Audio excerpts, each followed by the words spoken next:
بسم الله الرحمن الرحيم عاميشينا شرفت له شركة دالس ريال استيت waxaa ku soo dhawaataan boos iib ah booska waa meeshaas u jeedaan ee guriga filada ka sokeysa waa boos banaan geedahaas waa meesha ay ka baxayaan wuxuu ku yaalaa xaafadda Daarisalaam si gaar ah inta u dhaxaysa Saytuun iyo Beerta Daarisalaam gurigan laamiga uma dheera waxa uu ku yaalaa blogga saddexaad waliba wuxuu ka sii naqnayaa booska afaraad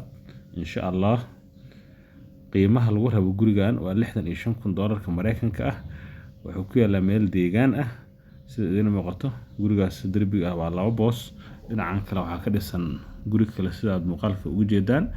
filadan kale u jeedaan gadaal waa meel deegaan ah xamar waxba kama tuugayso xaafad caadi ah waayo oo Muqdisho ku taalo Daarisalaam sida ogtihiin waxay ka tirsan tahay magaalada Muqdisho inkastoo wali aan degmadeeda la sharciyeenin marka soo dhawaada qiimaha waa $65,000 maca dalaal